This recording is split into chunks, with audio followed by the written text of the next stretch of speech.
Mr. Howard will speak. All right, what would you like to talk about this morning? I would like to know more ways of helping us to remember ourselves and to help us work on ourselves in general. What are ways of helping us wake up? You use the term to remember yourself. Would you explain that a little bit first, please? What do you mean by remember yourself? Make that clear. Oh, well, to know where I am at the moment, to know what I'm doing, what I'm thinking, what I'm feeling. All right. Let's To be find with myself. to be with yourself, to be one with yourself. All right. Did you want to add anything to that one for now? No, go ahead on All that right. subject. You ask how to work harder on yourself, how to become more conscious of yourself, to see what you're doing. And of course, this is our aim, so that we're not away from ourselves, so we're not wandering away from our own minds. Whenever we do anything that is against our own true interests, it is simply because our minds have wandered away from where it should be. It is proper to be thinking from memory, thinking of how you should do certain things on the everyday level, and that is proper. But you should also alternate with being simply aware of where you are and of what you're doing at the time you're doing it, which is not thinking about it. You try to see the difference between simply thinking about something and being one with yourself. And probably the best way to do this is to call it a sensing, a feeling. You can feel yourself walk across that room and be one with yourself without thinking about it. If you're thinking about yourself walking across the room, you're not sensing your whole self. There's a big difference there. And you have to work to try to see this. So to answer your question, how can we work more on ourselves? You start with that. Just start with that. You have to start with ABCs. Most people want answers to XYZ before they've even covered ABC. Try to see the difference between thinking about something and feeling the whole of yourself, the all of yourself. Then your whole day, as we've discussed before, will be an alternation between right thinking and between feeling yourself, with simply being conscious, which does not have any thought in it. It does not have any you in it. Because you, your identity, what you call yourself, is formed by thought, by memory, right? You're successful or you're a failure, one of the two. Also, as we've also discussed, there's no time in this feeling of yourself. Because now, right now, as I'm walking across that room, that's all that exists, this right now. There's no me in it at all, and there's no me of 50 years ago or 5 minutes ago. I'm doing it now. There's no thought there. To wake yourself up, see these basic principles, then you have to work on them. You have to do them every day, wherever you might be, at the home or at the office. And you have to want to wake up.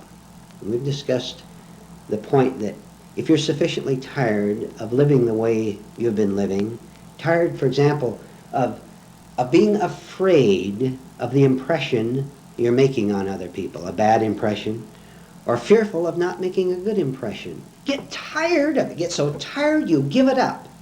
You say, I'm not going to live in that fear anymore. I'm not going to be afraid of this man or this woman anymore. And do you know why you're afraid of them?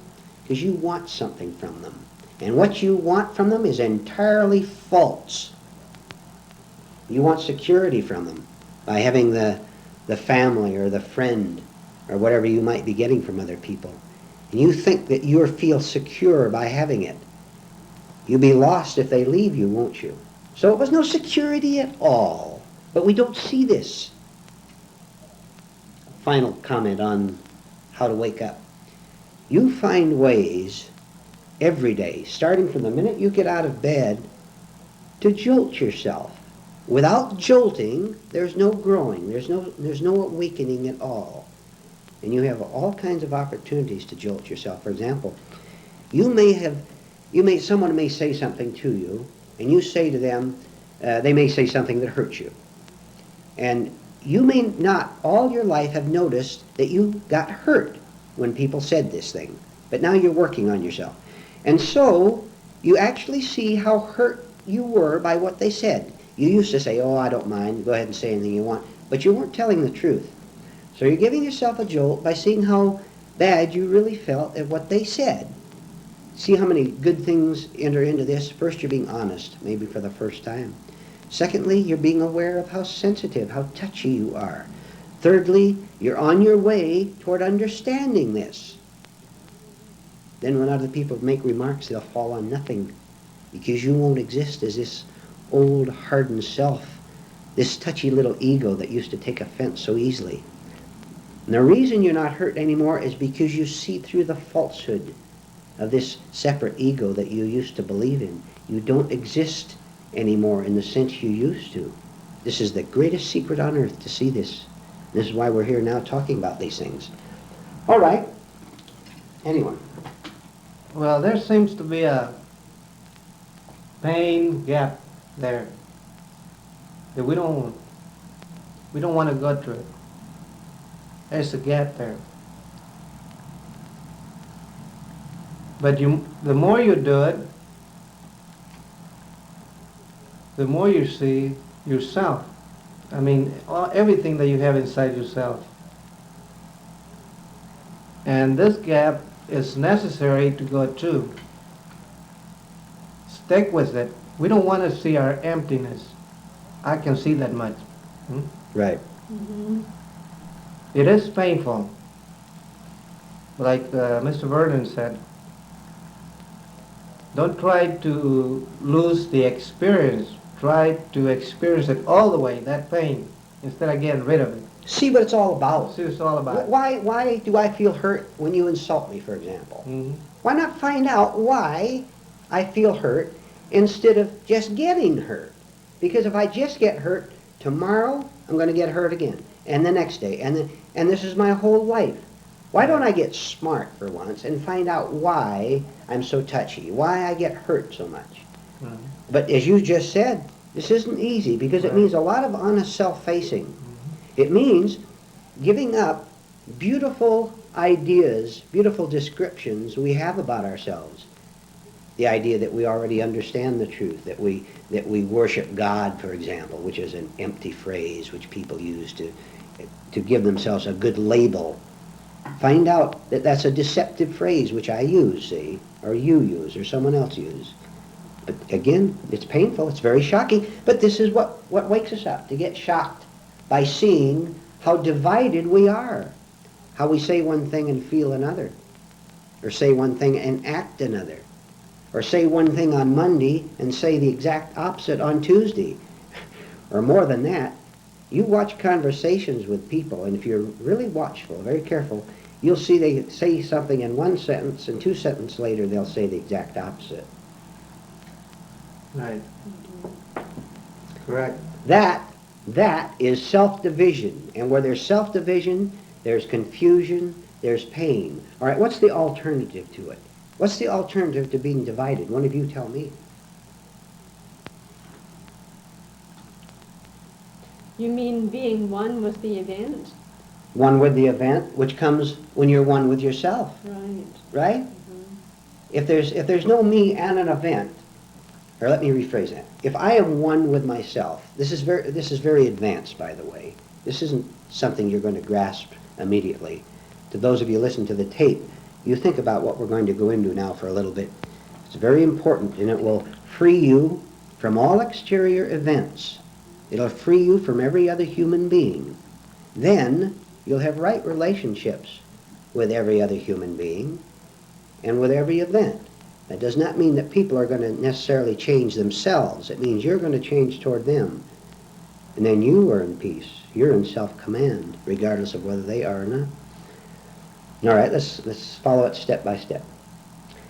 If, by being tired of living in the old painful ways and deceiving myself, I work on myself, we can't go into all the details right now, but I find out that I've been self-divided. I tell fibs. I say one thing and feel another. And through hard work, I have rid myself of my false sense of self. All right, now I am one person with myself. I'm not divided anymore. This means I am never divided from anything that happens to me. Anything. Never, because I don't exist as a divided person. If I am one with myself, I am one with the universe, the whole universe, with nature even. Therefore, nothing that comes to me from the outside can upset me, disturb me, cause me pain. This is very difficult to state in words because it is above words, which means you have to work real hard to get it. If I do not exist as a labeled self, a Vernon Howard, or Sally, or Juan, if you don't have a label, labels are all right, otherwise we wouldn't know who to refer to when we talk to. But if I don't have a label that tells me I'm separate, then I am not separate from anything at all. I am one with it, being first one with myself. So how can I get hurt by anything? And my own wrong thinking. It is wrong thinking that divides me from you or from someone. Look, take a simple example again. You want something from the exterior world, all right? Mm-hmm. And you want this something in a wrong way. It's not wrong to want food, to want a roof over your head, to want to get from here to there, transportation. Those are all necessary on the everyday level of living. But let's say I want another person to like me. I want him or her into my life. All clear so far? Mm-hmm. Why do I want this person wrongly? There's all kind of wrong reasons. One, I'm lonely and I feel that you will lower my loneliness. Two, I want affection. I may want sex, and I feel that I'll get this sex from this other person. I may want you to affirm how nice I am. Maybe I have doubts about what I am like on the inside, and so we deceive each other and tell each other that we're nice when we're really not. I want all kind of wrong things from you. So you come into my life, and let's say that you are in the same condition. Do you see where the problem is already? We're going to have to deceive each other to keep each other asleep. Right. If I see through this false move I've made and really face it, just look at it and see why I wanted you in my life and maybe got tired of battling with you all the time, I can begin to intelligently explore why I wanted you in the first place, because I was lonely. Then I can go further than that and see that I really am psychologically, spiritually, if you want to use that word, complete in myself. Right now. Not tomorrow when I get you or get rid of you, but right now. Because deliverance is right now, not tomorrow. Not when you do something or accomplish something. It's not in time. Deliverance is now. This very second that we're sitting here, and this very second that you other folks are listening to this tape. You are free right now, whether you know it or not. You don't have to do a thing. You have to understand. Then I'm one with the world. Then I can't get hurt. So, Mr. Howard, are you saying that what we desire determines the kind of life we're going to have? It'll determine so many things. The kind of people you attract in your life. Yes, that's what I mean. So if I want someone to comfort me, which is false, I will continue to have confusion and suffering. Of course you will. And you'll exploit other people in order to get what you think you need, and they'll exploit you. Mm-hmm. Mm-hmm. But this is not understood by people, and so they go out and hurt each other because they think they must, in order to survive, have these other people in their lives.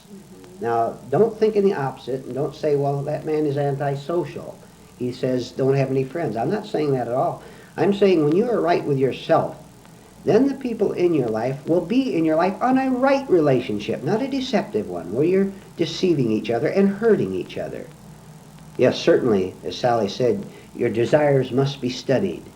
Try to see a false desire, which is a desire to try to feel protected, to feel secure. If you have a need to feel secure, you're way off on the wrong track, and you're going to experience trouble out in that world. Because that's what other people are trying to do, trying to use you, and you're going to battle. And you're going to get hurt. And you're going to wonder why these awful things happen to you endlessly. Have you ever asked yourself that? Those of you listening to the tape, have you ever asked, why on earth do I run into one problem after another? I get involved with one awful person after another? May I tell you something?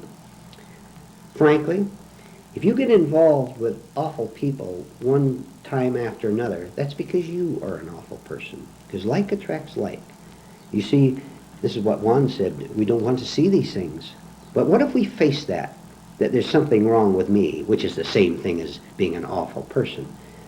Being awful simply means being asleep, being confused, not understanding. And we don't say that with condemnation, saying you're awful. We simply use that as one description.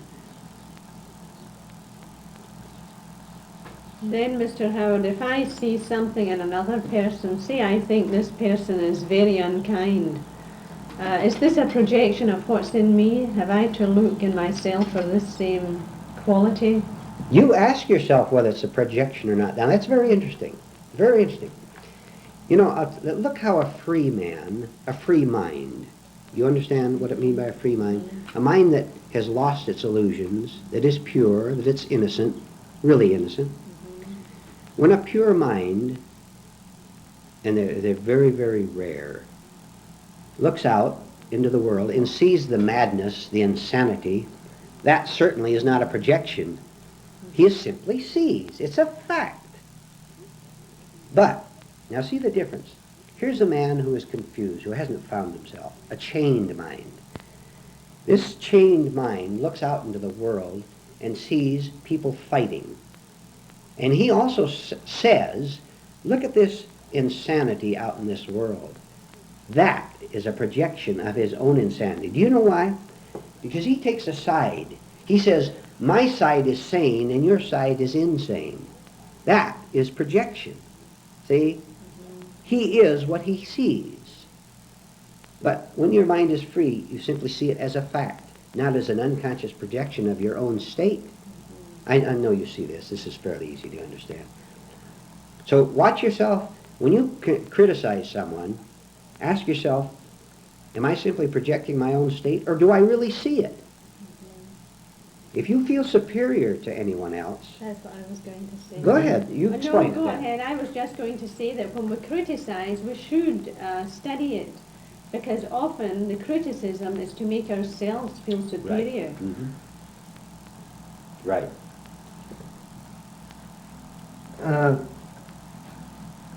We have to see ourselves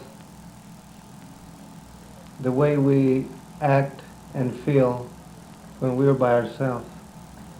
There's a lot of difference when we go out there and around with people. We act and behave one way. So we have to, because we're afraid of reputation or, whatever, or being disliked or something. Right. But when we're by ourselves, we're a different type of person. What you're trying to say, which is a good point, if I had this right one. Okay. Let's see whether there's a difference in the way we behave in public than when we behave in private. Is that somewhat what you're getting on? Right. Yes, Mm-hmm. yes. Because then we could see how we are divided. We smile at people and shake hands and pretend we like them. And then when we get home, we say to our wife what awful people they really are. This is what's known as hypocrisy, isn't it? Mm-hmm. Now, we suffer from hypocrisy. We were discussing the other night about if we can see how we suffer from our own division, that is a help, and it is. If I can see that hypocrisy punishes me, that is a way to start waking up. That's a good point, Juan, to see a difference in our behavior from one time to the next. So that when we are alone or we're in the family, our behavior is no different than when it is when we're out in public. Right. That is wholeness. Then, certainly you don't behave the same way with other people in every circumstance, because people are different. You would talk to a small child different than you'd talk to an elderly person. Mm-hmm. But there's no self-division in it. Right. You're still being one person, a whole person, adapting yourself logically to the outer world. You're not sacrificing yourself to others. Right, Right. right. In order to You in know, order to get something from them. Right, because I used to go around, I was very polite, or pretending that I was very polite with people. But when I came back and was by myself, I would say, what a big phony I am. Because I wasn't polite. I did it out there, you know. But I started seeing this and it was painful, that I wasn't polite whatsoever, Yes. you know. But you have to see it. All right. Let me ask a question of either or both of you. When we begin to see our contradictions, just as Juan said, when we begin to see that we behave very smilingly out in public, but we don't feel that way toward the people at all when we're by ourselves, suppose as we are working on ourselves, we want to wake up. We want to get out of our own trap. Suppose we begin to cite our contradiction, how divided, how hypocritical we are. Now here's the question. Suppose a man glimpses this in a small way at the first time. What happens next? What happens is he doesn't want to see it, and he'll deny that he's a hypocrite, that he's divided. Now the question is, why does here's a way to help. Here's the way to true mental health, to see our division. The question is, why do we refuse to see the very things that could save us? This is important to find out, because it's a crisis. When I see how terrible I am begin to work, I'm going to be shocked by what I see. And I'm going to push it away at first. It's mechanical. I'm going to push it away. Why do I refuse my own first step to healing? Because for years, we don't want to believe it, for one thing. And for years we've continued to build up this image of ourselves as not being like this, the opposite. Say I see hatred, and I've always thought of myself as a loving person. This is a dreadful shock. Yes. And so I can only take a little of it at a time and keep working on it so that I'll see more of it. See more That's of the right, type of a person I really am, Yes. rather than all this image that I've built up, you know, phony ideas about myself. In other And words, that's all they are. if I might summarize, it is the death of a phony image we have that we fear. That's what we fear. Because this is who we've been. That's it. Now you got it. This is That's who it. we've been for all our Right, years, right. 30, 40 years. And you're going to be empty Yeah, if you lose right. it. And it's very frightening. But we have to face the emptiness. We have to go into it. We can't evade it in any way. And usually we repress it, you know. Like That's you right. said, we repress it, and now we fall into another trap of being good. So I see my badness, and I'm going to try to be good. Outwardly Uh-huh. good. Outward. Good works. This Right, is yeah. how we were before Yeah. one, before Right, we right, came across right, this right. Right. If we saw something, we made up our mind But and it said, gets stronger. no, right, Mhm. I'll do this because I did this for years. Right. I'll Right. do this and be a good Good person, yeah. A Build Christian, up, for example. which really built up my false image more and more. Yeah, but if you keep working on this,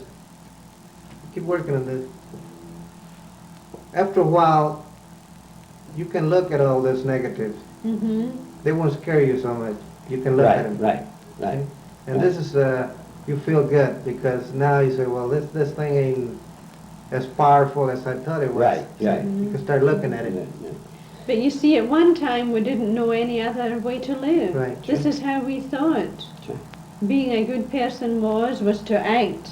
Do good instead of being good. Right, Mhm. just act the goodness Yeah. without being good. And did you notice all the resentment you had about Right. giving gifts when you Mhm. really didn't want to give them? Mhm. Right. See, all this has to be gone through. For example, the guilt, when you start on this, the guilt is going to rise up stronger. Mhm. Not really, it was always there, but you're seeing it, so it seems to be stronger.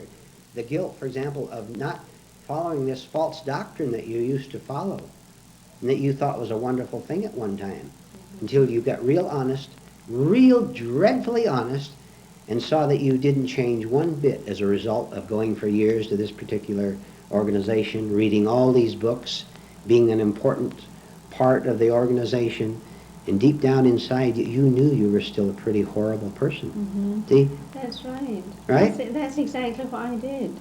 I got a lovely verse. Really, I can't remember it, but it was all about love in the Bible. And I made myself conform to this lovely image Right. until I saw that it was really doing me no good inwardly. It was all an act outside. Stage performance. Yeah. But then I didn't know anything else. Yes. See how fortunate we are, really, very seriously. Those of you listening to this tape, how fortunate you are. I don't think you really realize how lucky you are to be hearing these truths, for this is the truth that makes you free. And it doesn't belong to me or to anyone else here. It doesn't belong to anyone. The truth belongs to anyone who wants it. So you consider yourself very fortunate at hearing these things, because all these facts, all these principles have been condensed. We've been working very hard on ourselves, and we've come through a lot of these things. We've found out what is false, and we know what is right, and I know that you're sensing this yourself. So treasure this, value it. Yeah, we don't realize the hold that society has on us until we start working on this. You know, on everything that we've been conditioned to. We start looking at ourselves and we say, yeah, that's right. I'm afraid. I'm afraid what other people will think of me, or what society will think of me if I don't conform to their ideals. Yes. We start seeing that. But at first, we don't notice this. We think we're right, and you know, everything is just fine. Let's connect the idea of boredom.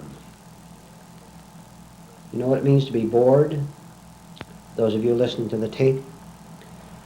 Will either one of you bring in the idea of boredom as it connects with this? That's obviously a negative state, a wrong state. When you're living from your free mind, you're not bored about anything, which does not mean that you have false enthusiasm. You should be very wary, very suspicious of people who are always on the run, always some new project, always excited about something. You know what they're doing, don't you? They're keeping their lives and their minds crammed with excitement because they're afraid to stop and see what they're really like. So we're not talking about false excitement, which is running after distractions. We're talking about simply knowing, simply understanding. And in that, there can be, it's the most truly exciting thing on earth to have found yourself after all these years. But I'd like to hear what both of you would say about freedom from boredom. Why is this truly exciting? Connect the word. Well, how can you be bored when everything is new? If you're trying to wake up, what you see about yourself is new. So how can it be a boring life That's a good way to put it. if you're trying to wake up? Because you're seeing new things all the time and connecting. Only means that I don't want to. I want to fill my emptiness with known things. In other words, I don't want to face my loneliness. So I fill myself with all kinds of activities. Okay? And I never look at this thing. Why do I feel bored? I go around feeling this emptiness, this gap with things that I know, which makes it worse. Right. I never look at it. Yeah. Boredom can never be escaped. Can never be escaped because you are your own boredom. How can you get away from yourself? You are your own boredom. All you can do is distract yourself from this monotonous stream of events. Every day the same thing. You thought that getting married or going to this new town or whatever was going to be an exciting thing. And then after a few days, you're right back where you were because you're the same person you were before. So it can't be escaped. but it can be understood. Boredom and egotism are connected closely. They're the same thing, really. In other words, I'm all wrapped up in my petty little mechanical thoughts, the same thoughts every day, and all centered about me. See? This is a cramped world, is it not? This is a very, very tight little world. And no wonder people get bored. Because they're simply on the level of thought. We're rising above thought, where freedom is. I think, Sally, you were going to say something. No, I really wasn't. Oh, all right. So what else would you like to talk about? Well, how can we rise above thought? How can we get out of our little world? When you understand... You know, oh, which excuse is me. mainly pettiness and trivia. First of all, see that thought is a part. Mechanical thought is a proper and necessary part of the whole functioning of your mind. We've gone over this. We don't have to go over it again. But when you see that it is not the whole, this is the key. When you sense, for example, that thought cannot free you from that habit you have, that thinking about happiness is not the same thing as happiness. When you see that thought has its limits, for example, in doing your work, that's fine. You use thought to manufacture your products or type or whatever you do for a living. When you see that thought is incapable of freeing you, incapable of breaking that horrible habit that you know about, that you never tell other people about, see, this hits home, doesn't it? I know. When you see that thought is incapable of doing it, you're going to come into a tremendous crisis. Because if you think say that you think that this country is the only country on earth, if a small child thought that, and he wanted to get out of it, he'd be in a crisis, wouldn't he? Because he'd say, how can I get out of this country if I want to go to another? He's trapped. Because the mind can't conceive of anything beyond itself. The thoughts can't. So you're in a great crisis. And this is why many people do not find the way out. Because if they ever suspect this, they ever suspect that their world is a petty little egotistical world, and yet they're trapped by it, they don't know what to do next. What am I going to do? This is all that exists, is this petty little world. So now they go into their distractions, and they run away. I will tell you right now, and I'll tell you people listening to this tape, another world exists 10,000 miles above the position of your present world, of your present way of thinking. This is a fact. This is not a religious theory. This is a fact.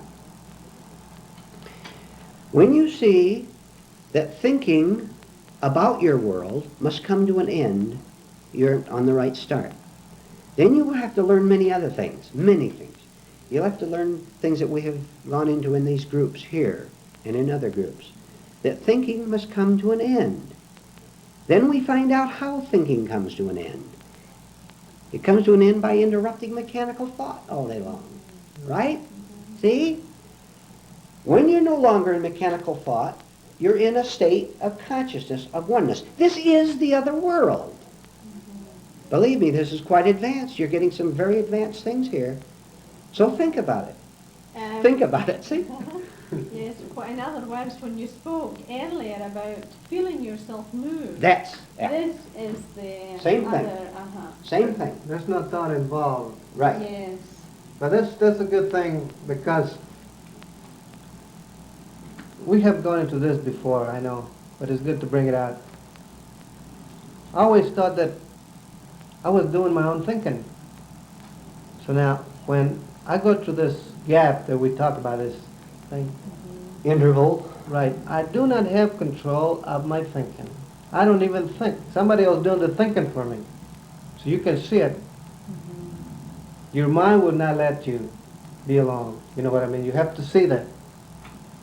We just keep coming. And that means that I do not have control whatsoever. So that's a good thing to start with. You know how real control, you know there's so many false schools and systems and books about mind control, and they'll only lead you deeper into the trap. Don't you read those books, and don't you listen to those theories. They'll just make your life more miserable than it already is. There's a way to have real mind control, which for simple explanation is just to understand everything we've talked about the mind. When you understand that, you will have control of your mind.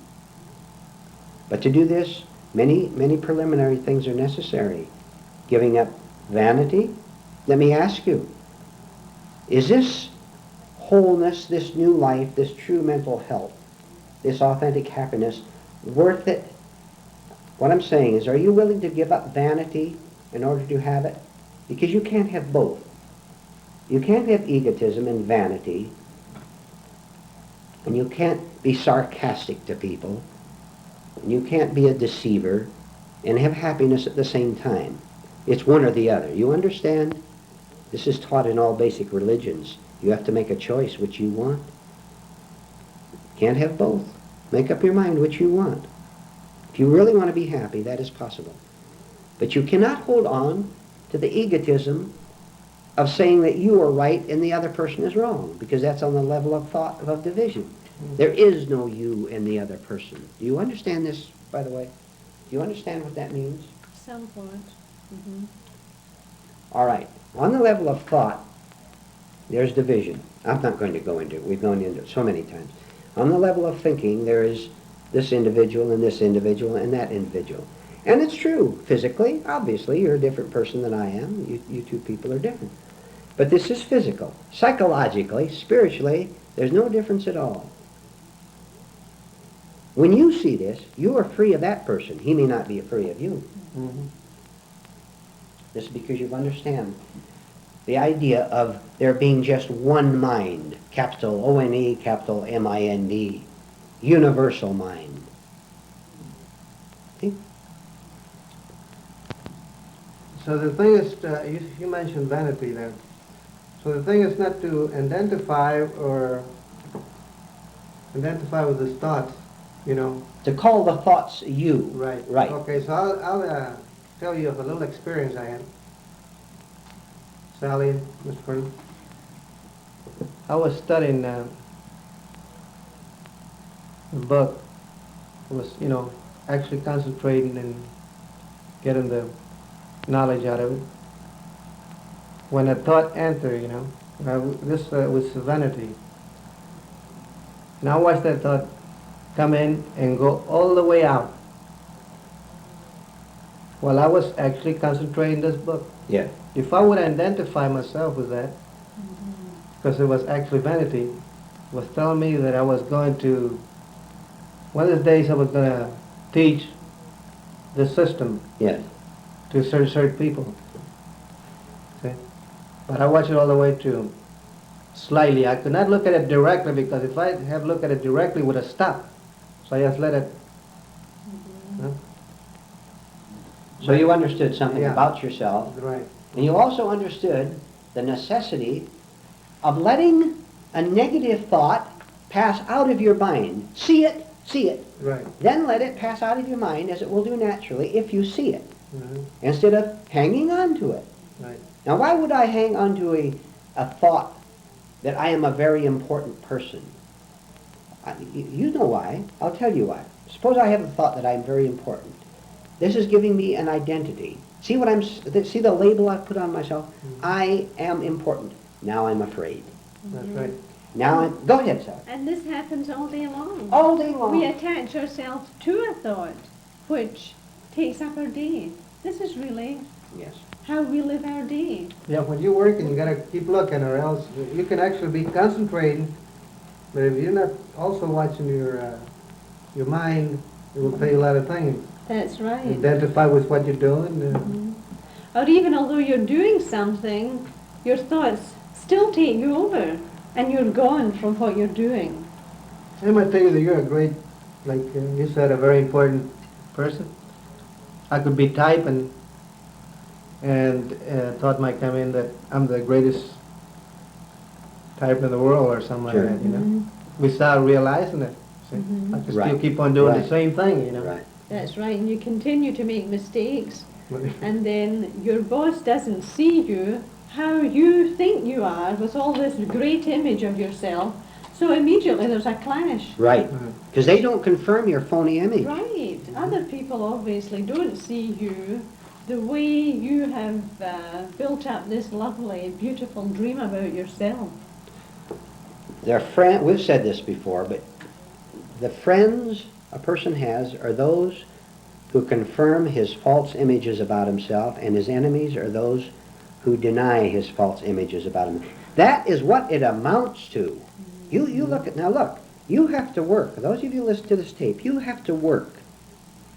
You're getting the necessary knowledge that you can work from. So you do it. You carry on. Now you look at your relationships with other people, your wife or husband, your friends, your people you work with, your associates, and you will see for yourself, if you look very clearly, that those people you call your friends are those who simply agree with the nice, pleasant ideas you have about yourself.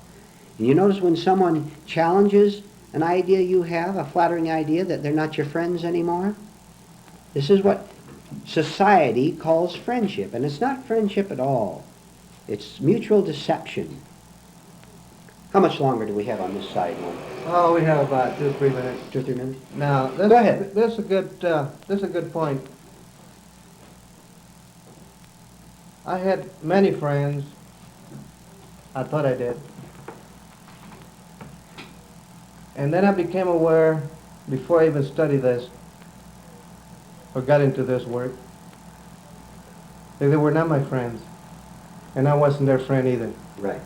Because I don't care how good a friend he was, as soon as he disagreed with me on some little thing, I didn't have no choice but to hate that guy. Sure. Right? That's good. So I know it's true what you're talking about. And this is before I even came into this work, which I didn't even, I was afraid to look at it, Right, right. Okay, so this is the end of the tape. This side of it. Oh, this side of the tape. Right.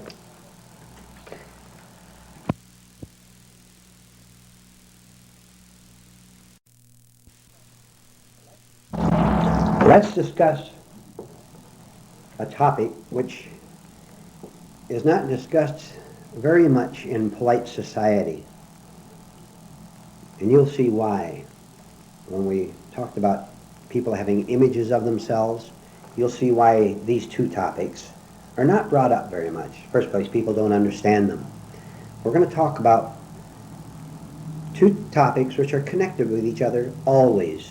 And that's the idea of fear and hostility, or fear and anger. Let's use the word anger.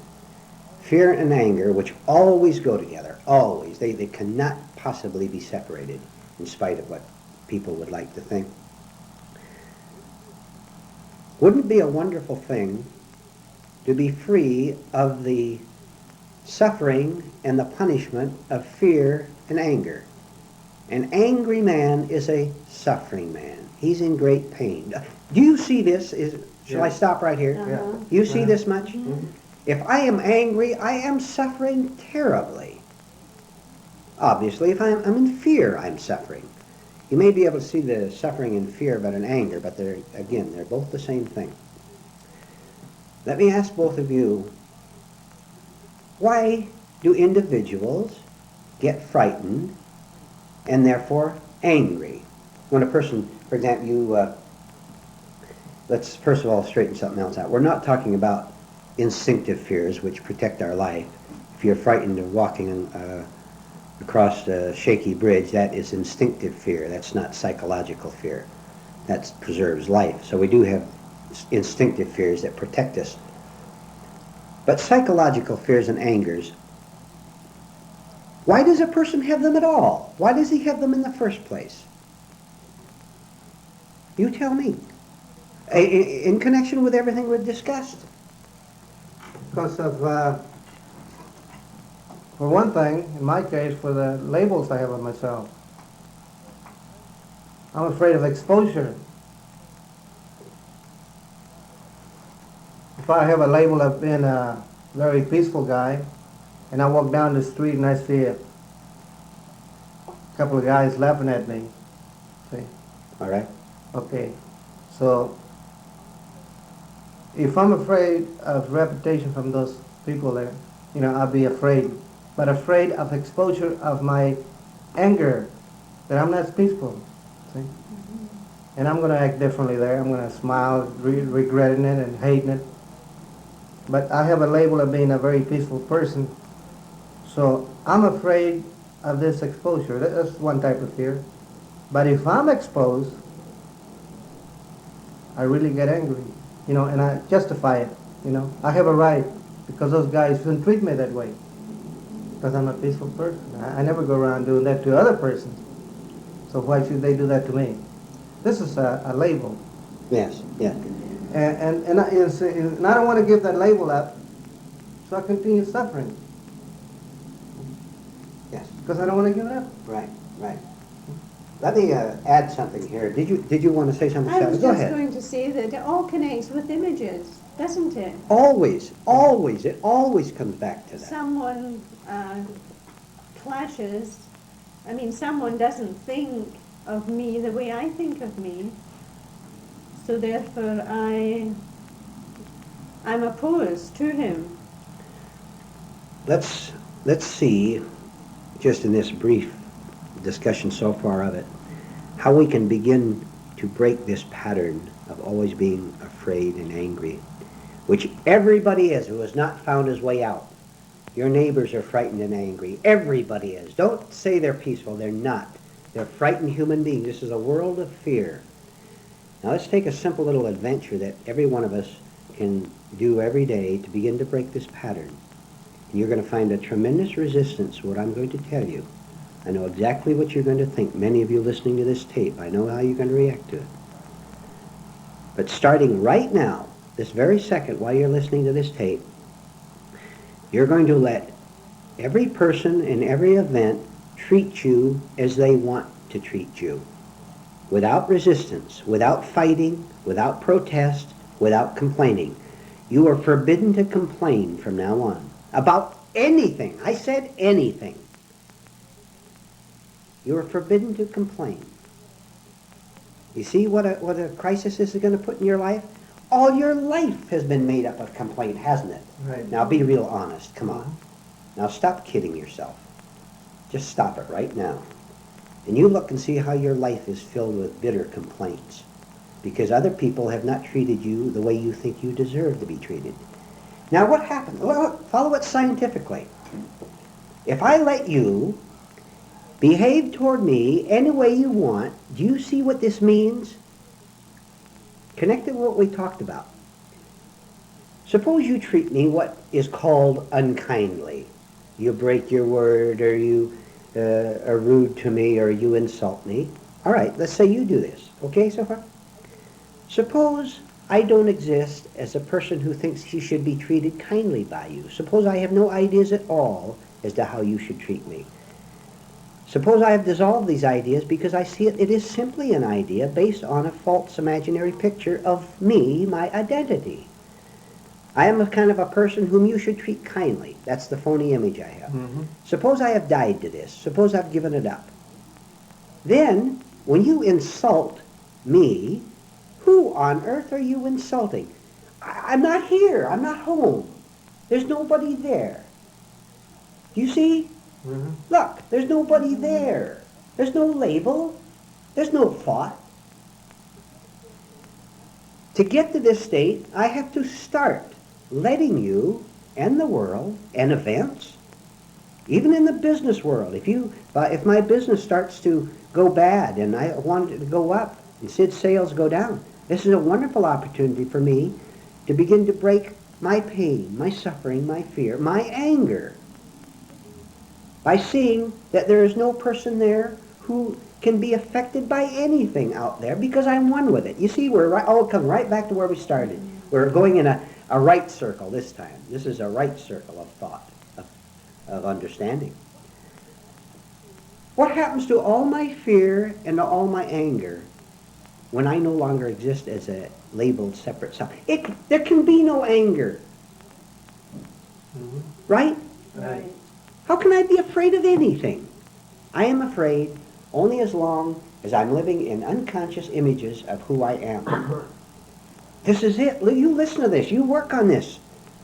From now on, you're not going to object to anything that happens to you. Which does not mean people, here's the usual reaction, you mean I should let people walk all over me. When you say that, you're already fighting. Therefore, you have already blocked off your understanding.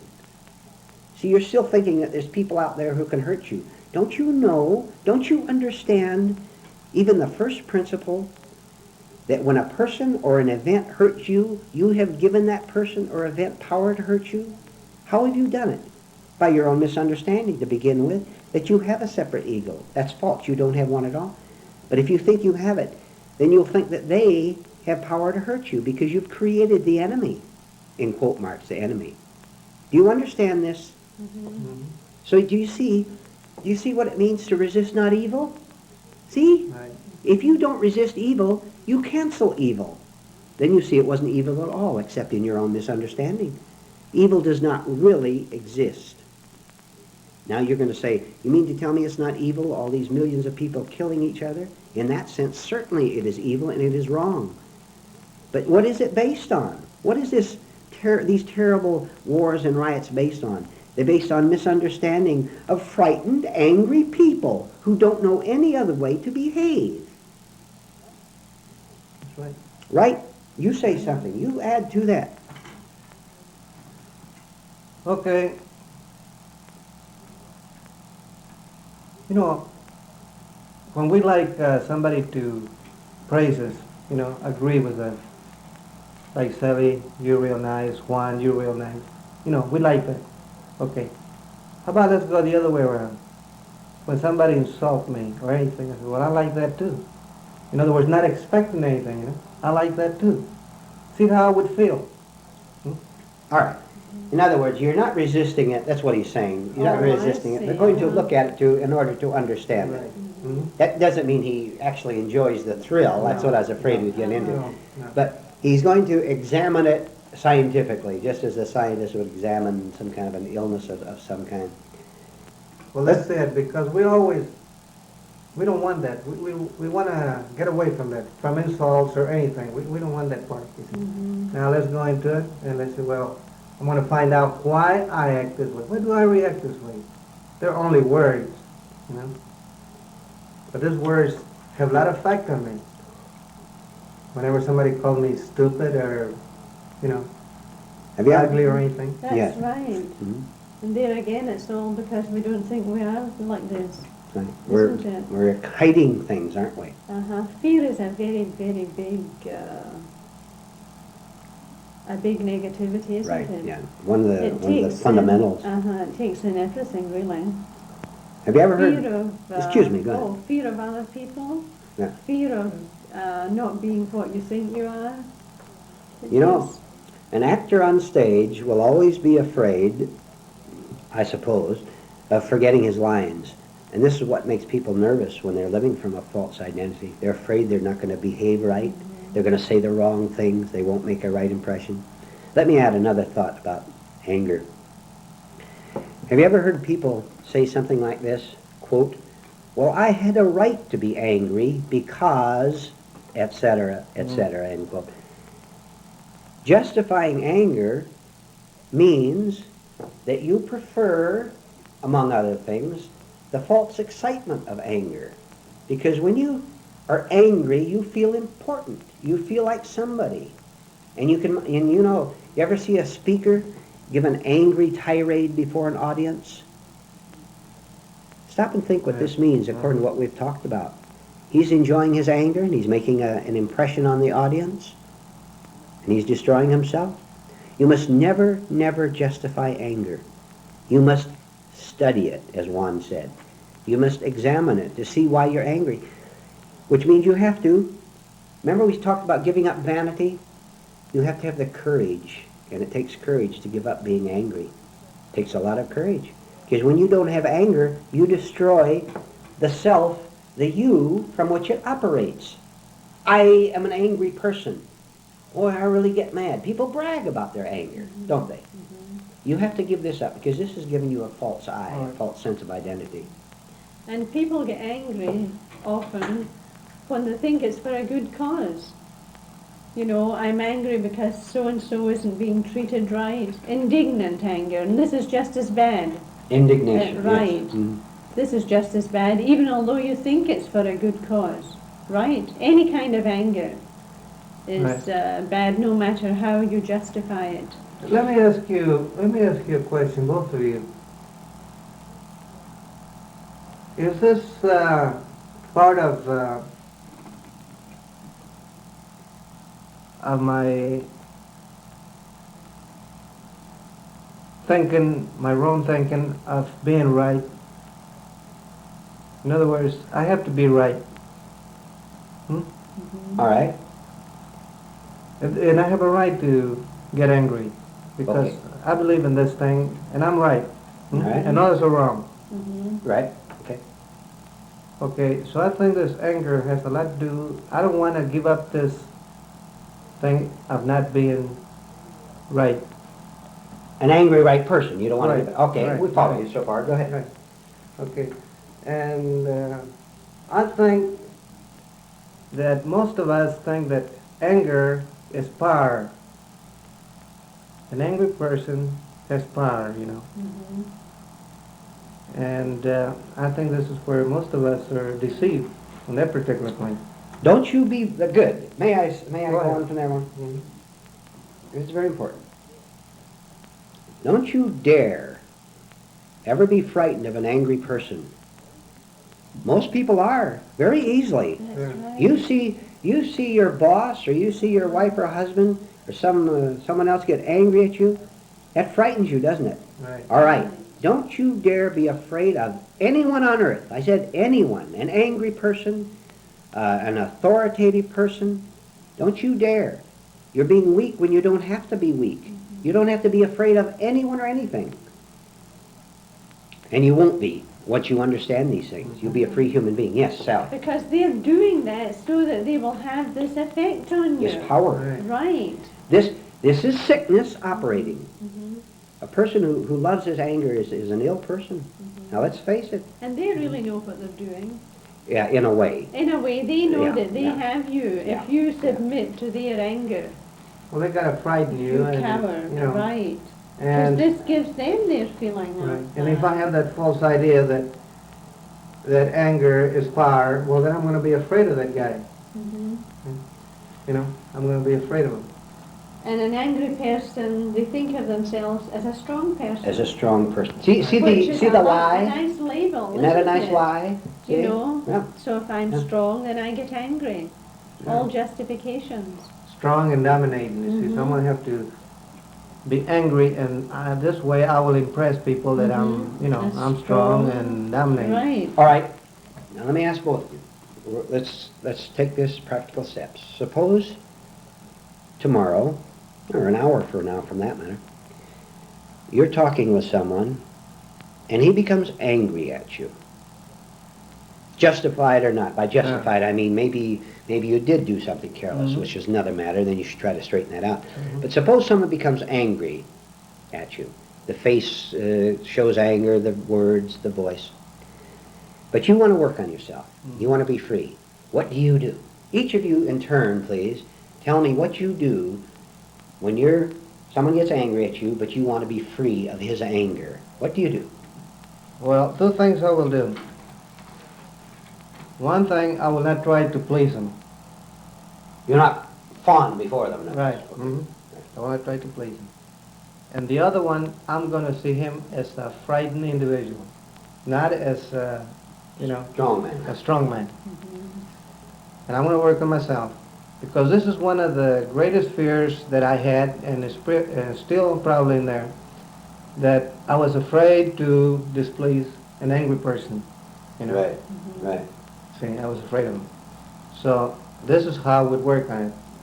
And I know there would be a tremendous reaction on my part, see, to it. But I don't want to go along with it no more. So this is the way I would do it. If, say, in the next hour or so, I would meet a person like that. Not that I go looking for an angry person, but if, you know, In other words, something came up. one way of putting it, then Sally can go on. You go home, let's say, after this person became angry at you, and what do? You think about it, you study it, and connect all these things you've learned with it. Right. All right? So he was angry at me. Now that alone could give you a dozen facts. First, that Right. means that there's something wrong with him. Mhm. Means that he's insecure. It means that anger gives him a sense of power. It means he doesn't understand himself or life. It means 1,000 things about him. All right, that's one part, and that's important. That's necessary. Then you look at yourself. Why did I get angry? Well, because he has power to fire me or power to leave me or whatever. Now track that back. Why am I afraid of this individual leaving me? Well, because I'm depending on him to make me feel secure. See, you can go on and on and on. Mhm. You're using his anger intelligently in order to end your fear of his anger. And the time will come when you will be. And then that person may not be in your life anymore because he's not getting rewarded by making you frightened. As Sally said, he's getting a real excitement. You know, an angry person will be watching the person he has authority over, and he will getting a neurotic thrill over the fear on that person's face, which means the angry person, there's something seriously wrong with him. So you study. You find out, why did I get scared of this person? And I'm going to study it so thoroughly and understand it so well, it's going to end. Sally, go ahead. Well, it's mainly what one said. I'd watch the other person and how that person is really destroying her or himself.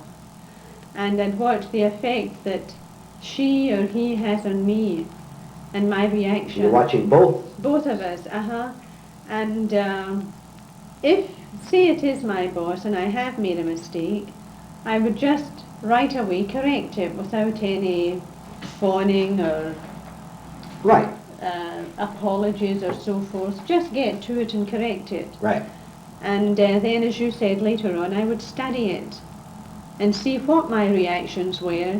And mostly, the main thing is I would find that it was fear through wanting to feel secure. My boss has the power to fire me. I would be out of a job. Or my husband, if he gets angry, he could leave me. It mainly comes down to me wanting to be secure. Right, it does indeed. It does indeed. I want to, did you Yeah. say something, Juan? Go ahead. That's a good point there, because whenever I made a mistake and the boss would come around and jump all over me, I would justify it afterwards. I knew it was wrong. I had to correct that mistake. But I would say, why did he use that strong language?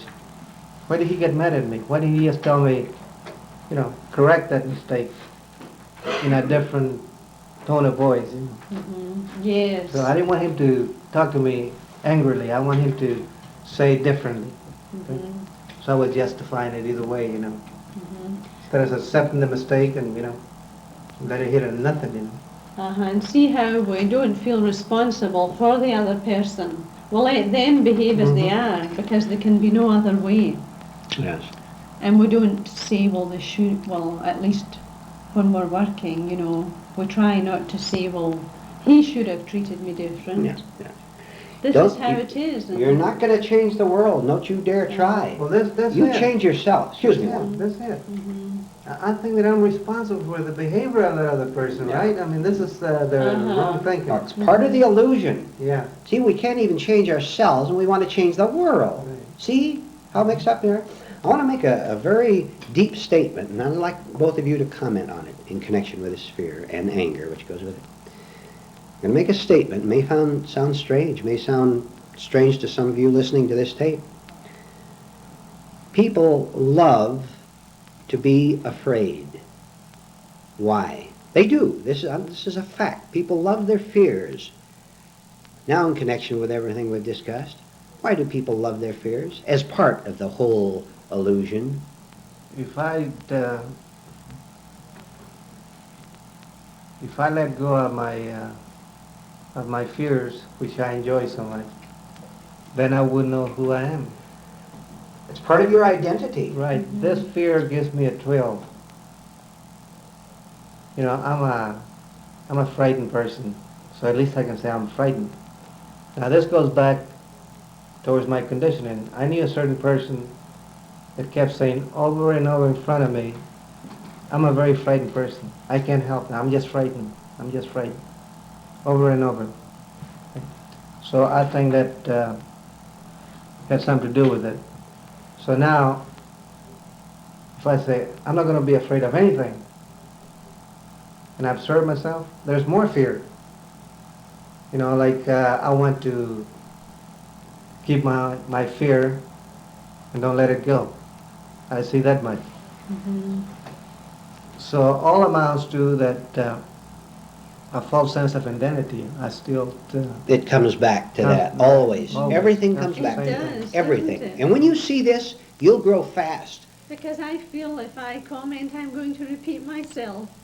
That it does come back to this Everything comes back to this. false identity which I have built up over the years. Which society helped you to build up. Right, and maybe my mother was afraid, That's and right. I caught this from her, Mm-hmm. and so it was false. Acquire. Don't Acquired, acquire, right. acquire angers from other people also. I mean, We yeah. acquire all, Yeah. we acquire all negative emotions, don't we? When we're young, we don't know what society is doing to us. Mhm. We really believe that it's a sane society till we start to pay the price. But then society itself doesn't know what they're doing No, to us. no. They don't know any better. They'll do it in the name of God. They'll Uh-huh. ruin you in the name of God. Uh-huh. That happens every day. Or in the name of goodness. So everything comes back to this false feeling we have. Those of you listening to this tape, join in with us and do some work for yourself. Simply look at yourself right now as you're sitting in the room, wherever you are, whatever state or city you're in, and become conscious of how frightened you really are. Will you do that much? Just look, and just honestly and frankly see how scared you really are. Little things and big things. Try to see a little fear. For example, you might have even been afraid of some of the things you've heard on this tape. Now try to understand why you were afraid of it. I will tell you why. Because the truth is very frightening at first because we resist it. The truth in itself cannot possibly cause fear. Not in itself. The truth is a beautiful thing. It's a pure thing. It's a good thing. It doesn't cause fear to anyone. What causes fear is our own resistance to it. Because we don't understand, we're still fighting to hang on to this egotism, we cause our own fear. Simply be aware of how frightened you are, and this will be a first step out. Now look, if you still want to deceive yourself, then that's up to you. Then you'll go out of the room you're in and you will have gained nothing from it. If that's what you want, it's your choice, it's your life, do what you want with it. But if you want to get out, then you see how frightened you really are, and don't tell lies about it. If you're real honest, see, honesty is so essential. If you're real honest and say, I am scared, stop right there. Stop right there. I'm scared. Now that is good. That's a first step. Now, with that first honest step, you can begin to understand all these other things we've talked about. And you can begin to dissolve your fears and your angers. Begin to understand what it means to not have a false sense of identity.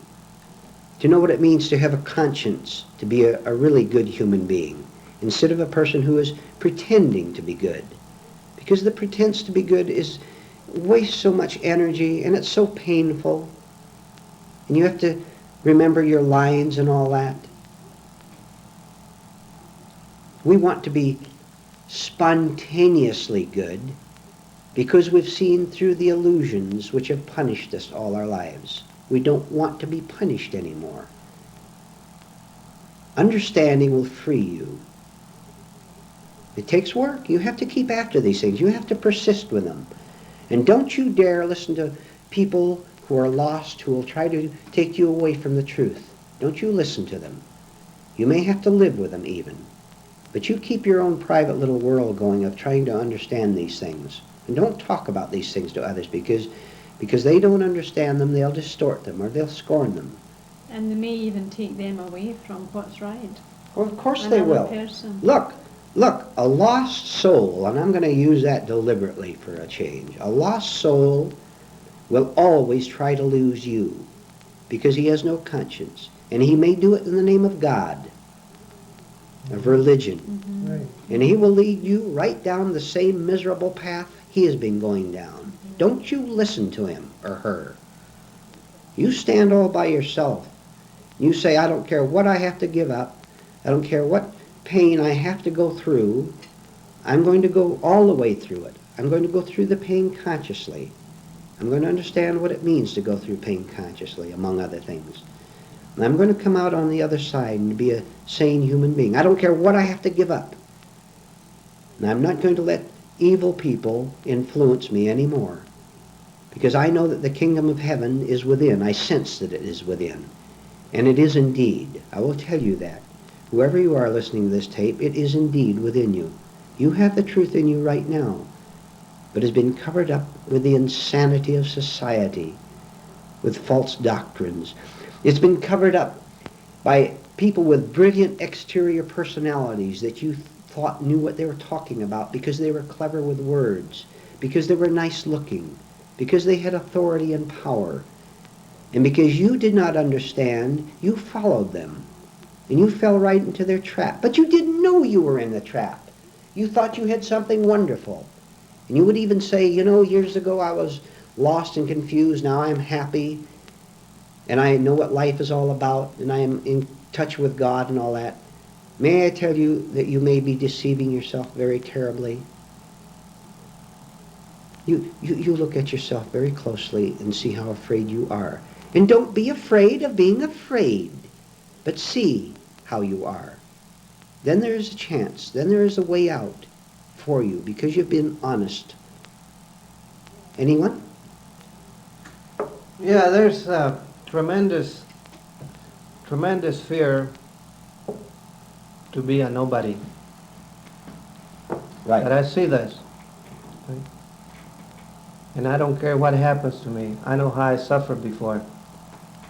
I know how much I suffered before. And as I continue into these things, something is happening to me that I don't quite understand it, but I know it's good. Right. Mm-hmm. True. I see that much. True. Right? This is real. There's no deception there. Mhm. This is real. Oh, it's real. I cannot deny it, you know. This is self-evidence, isn't it? Uh-huh. Right. And what's the alternative to this? It's just confusion and more muddle. There's no other way. Right. It has to be like that. That's good. Make a Yes. choice. Right. And a person, you know, every person does make a choice. A person who is miserable, do you know what he's chosen? It's very simple. He's chosen to be miserable. Because you don't have to be unhappy. You don't have to be confused. Look, all right, start right back with ABC. Mm-hmm. The truth exists. That's A in the alphabet. The truth exists. 2, you can live in truth. You can find it. It can be your truth that sets you free. C, you have to do certain things of your own to become it, to become the truth, to come back to yourself. Phrase it any way you like. So take C and say, now there's certain things I have to do. What are they? Just think of it logically. I have to face myself. I have to persist in finding the truth. I have to refuse to love egotism. I have to refuse to fight the truth. I have to read right books. And I have not only that, but I have to develop my mind to the point where I know a right book from a wrong one. A true idea from a false doctrine. And you know how you can recognize false doctrines, among other ways? They will always make it easy on you. They will lie to you and tell you that just sit back and let God save you. You don't have to do a thing but believe. That's what a false doctrine will tell you. Just trust God and He will take care of things for you. You are being lied to when people tell you this. Christ never taught that at all. Christ taught you to face yourself, to see yourself as you are, to see how terrible you are. Do you know what? We've been discussing true religion on this tape all the way through, and that includes the truths from the New Testament. And false doctrines will flatter you. They will False flatter you. religions make you feel good instead of telling you the truth. Momentarily you feel good, you know. That's right. But That's what I mean. It doesn't last. feel a little more safer for a little while and then fall But- back into your own Uh-huh. trap again. Or you have to continue to get this flattery, go places where you will be fed all this flattery. Right? Right. See how you have to, go ahead, Sal. Oh, Go I ahead. was just going to say, to affirm your own identity, what you think is your identity, you go out where other people will flatter you. Well, they'll agree with your images, That's your right. phony images. Uh-huh. And so the blind lead the blind, and they both fall into the ditch. Mm-hmm. So you see how your like does attract like. Like attracts like. Because you're both building up each other's false images, your flatterings. You know, when you see this, all these things we're talking about, it becomes very easy to give up associating with people who want to continue to see themselves. It becomes very easy because you see how you suffered from going to these mass meetings, to going to reading these false books. You saw how you remained in confusion while pretending it was clarity. It's very easy to give up. When I see that I'm punishing myself by what? By wearing tight shoes. My shoes are real tight, and I actually see they're tight. I take them off. I put on comfortable shoes because I've seen through my own pain, and I don't want it anymore. How easy it becomes. But at the start, it's hard because you're afraid to give up, to let go. How many things can you let go today? Take some little thought and let go of it. The thought, for example, that other people should respect you, whatever that means. Mm-hmm. If they show respect to you, do you know why they do it? They want something from you. They want you to, quote, respect, end quote, them. Right. This is trading. Give up wanting something from some other person and see what happens. You'll find yourself a little anxious at first, won't you? Then you keep with it. Look, stick with the anxiety. Don't run away from it. Stick right with it. And eventually it will have to evaporate of itself because you've seen through the false cause of it, the cause that you must have this person in your life. Human relations can be used all along toward finding these things. If you lose someone, for example, and you feel bad about it, go back to these things we've talked about and find out why you feel bad. You found out that you were getting a sense of who you were from this other person, and he or she goes away. Now you don't know who you are anymore. You're thrown back on yourself. Then you find out that you had an identification with this person, which was wrong, which also meant that you had a wrong relationship with him or her, whether you believe it or not. Two people can have a fine relationship, a real relationship, only when there are no images between them. I look at you and I say, you're a wonderful person. That's an image I have about you. You may not be wonderful at all. That's right. But you say the same thing to me. Now we're flattering each other, and we secretly hate each other maybe, and sooner or later we're going to part. We're going to fight Right. anyway. Because as soon as I don't say you're wonderful, we're going to be enemies at each other's throats. But That you know, happens all the time. the main thing with me, when somebody praised me like that, I felt uncomfortable. You know? When they praise you, Yeah, when this person was praising me, because it was not true what he was saying. I could feel it. I could not explain it, but I could feel it. I used to think it was true. When somebody flattered me, I did. But you know why? I thought this person Because I was knows the same me. way. Uh-huh. You liked the I idea of liked it being the true. flattery, right? And I thought, well, this person really knows me. Nice selling. And that's who your And friends became. That's who my friends were, right? Sure. In self-work, we have a little saying that your enemies are your best friends. Now you explain why that is so. Because your enemies will be honest. What you call your enemies, or what the average person calls an enemy, they're honest. They don't They're not- agree with our images. Right, I mean, they don't. don't. Right. They're saying what we're like. That's right. And if we have the courage to take it, we can learn from our enemies. And you know, an enemy, when you usually use the word enemy, we think of a person. But think of events out in the exterior world that happen to you in the same way, because it really is the same. I spoke earlier about a business reversal. You use that business reversal to understand yourself too, and you'll find the reason you feel bad because sales went down in your business or you get fired or whatever, the reason you feel bad, again, is because it reflects on your image of who you are. And then whoever you think you are will make demands on the outer world that the outer world should agree with who you think you are. Look, I have an image of being a successful businessman, and indeed I may be.